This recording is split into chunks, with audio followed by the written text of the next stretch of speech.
Today we're going to be solving rational equations. So the way we're going to do this is whenever you have a rational equaling another rational, what you can do is cross multiply, okay? You cannot do that for this problem because you have two rationals instead of a single rational on each side, okay? So you can't do cross multiplication here, but you can do it for this problem. So I have 2x minus 3 times x plus 4. 2x minus 3 times x plus 4 equals 2 times 3, which is 6. When you have a fraction equaling a fraction, a rational equaling a rational, you can always cross multiply to solve. Okay, so let's multiply this out. 2x times x, that is 2x squared. 2x times 4 is 8x.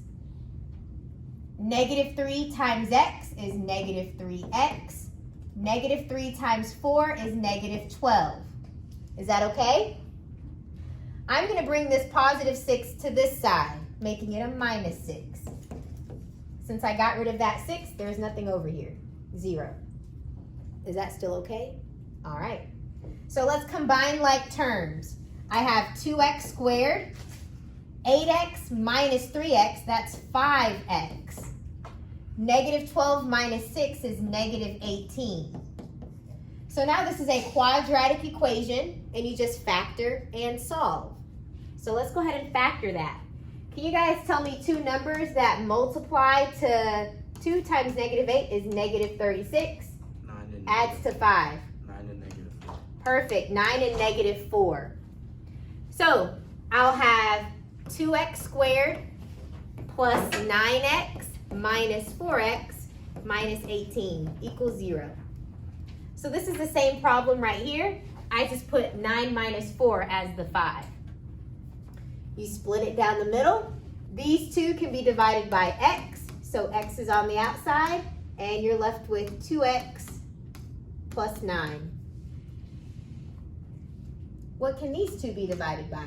Negative 2. Yes, negative 2. So negative 2 is on the outside, and we'll simplify. Negative 4 divided by negative 2 is a positive 2. Negative 18 divided by negative 2 is a positive 9. This is correct because these two match. So that is one of your factors. And what is on the outside is your other factor, x minus 2. Okay, so these are your factors we want to solve. So I'm going to set this equal to 0 and solve. So x minus 2 equals 0. You'll get x is 2. And then set this one equal to 0 and solve. Subtract 9. You get, and then divide by 2. You'll get x is negative 9 over 2. Or what is that as a decimal? Yep, negative 4.5. So those are my two x values, 2 and negative 4.5. You always want to check for extraneous solutions. I'm going to plug in a 2 for all of the x's.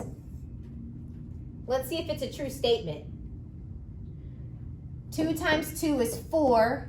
4 minus 3 is 1. So this is 1 over 2.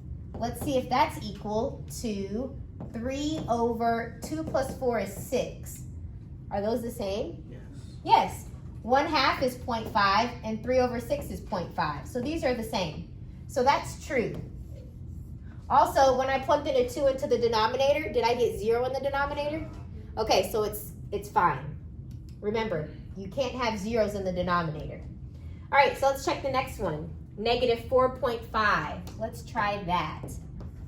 I'm going to plug in a negative 4.5 for x.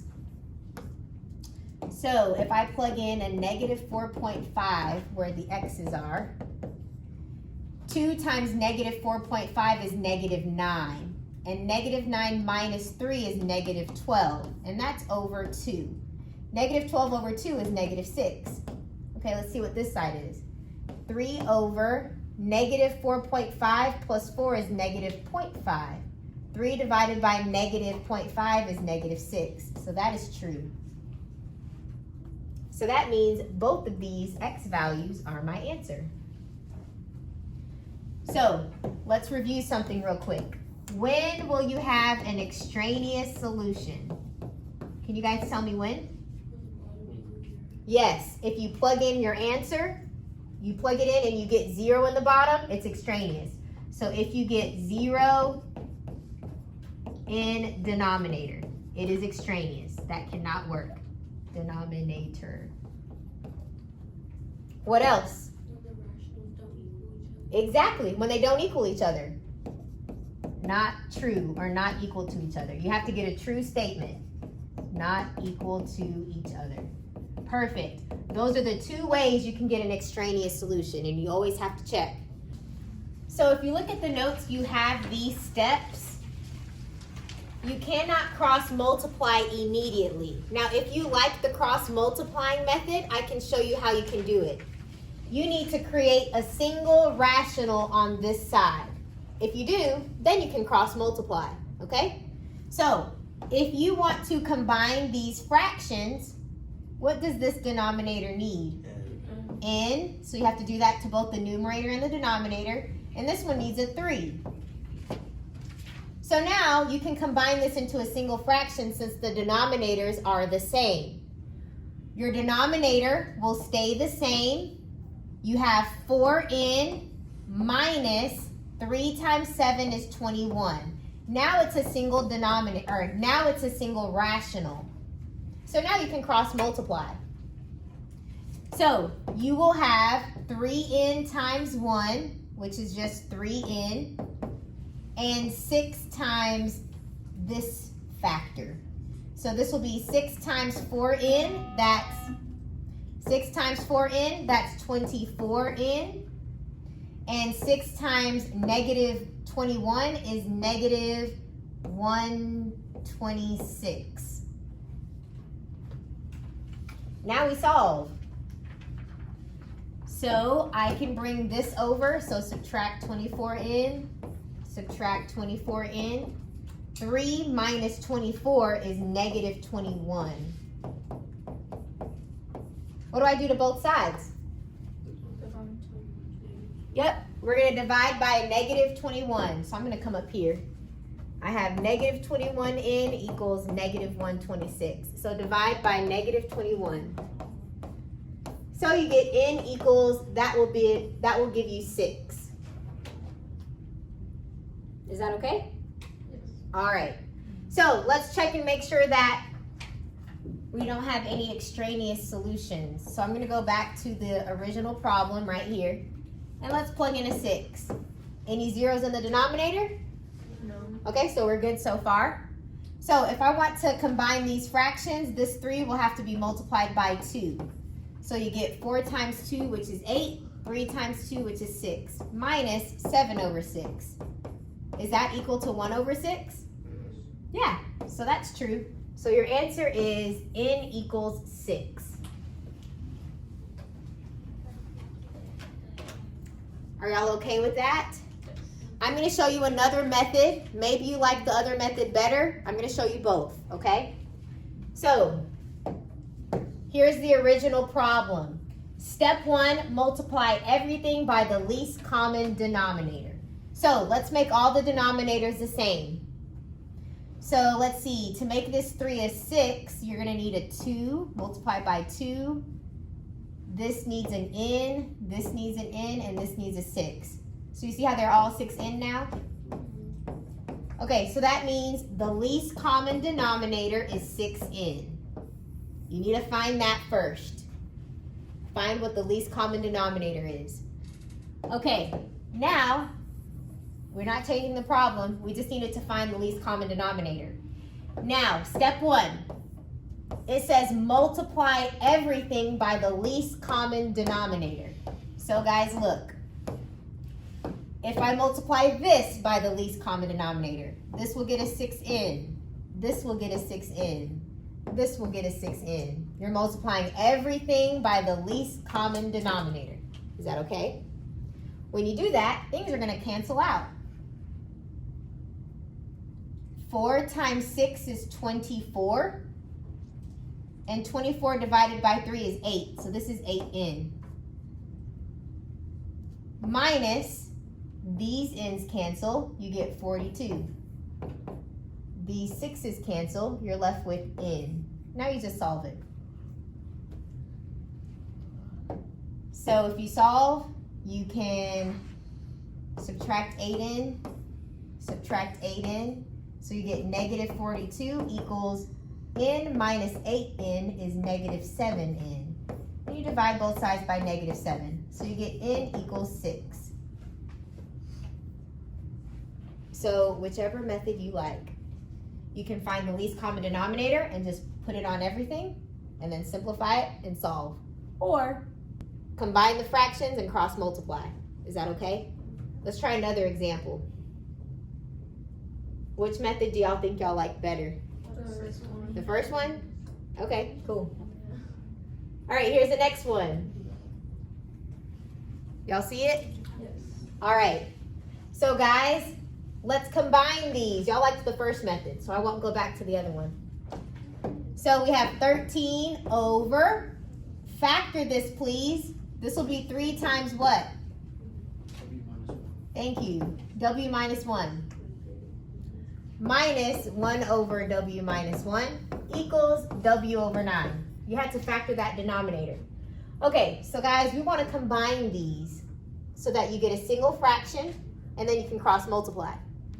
So, what is this one missing? 3. A 3. So put a 3 on top and bottom. So, your denominator, it just stays the same. Just copy it down. This side stays the same. We didn't do anything to it. Now combine your numerators. 13 minus 3 is 10. Now just cross multiply and solve. 10 times 9 is 90.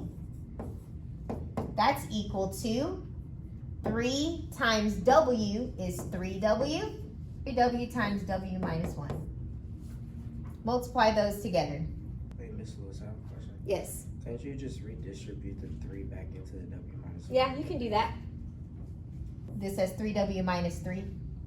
You'll see how we'll get the same thing. So let's distribute. You'll have 90 equals 3W times W is 3W squared. 3W times negative what is negative 3W. All right. All you got to do is move this 90 to the other side. So this positive 90, move it to the other side, it becomes a minus 90. It's a quadratic equation. What can all these be divided by? 3. So guys, this is equal to 0 because you moved the 90 to the other side. This is empty. There's 0 over here. So divide this by 3, this by 3, this by 3, and this by 3. So let's see what you get. 0 over 3 is just 0. Those cancel, you're left with W squared. Those cancel, you're left with minus W. And negative 90 divided by 3 is negative 30. Can you guys factor that? Negative 6 and 5. Yep, negative 6 and 5. So that means your answers are 6 and negative 5.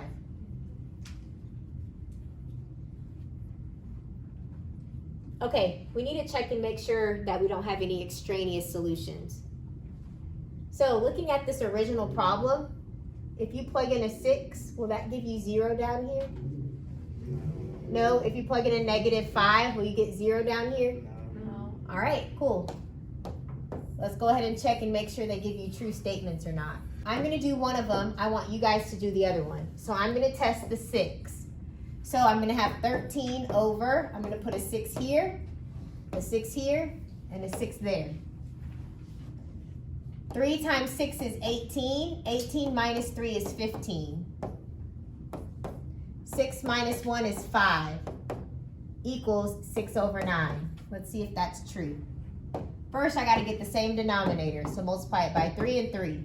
So you get 13 over 15 minus 3 over 15 is equal to 6 over 9.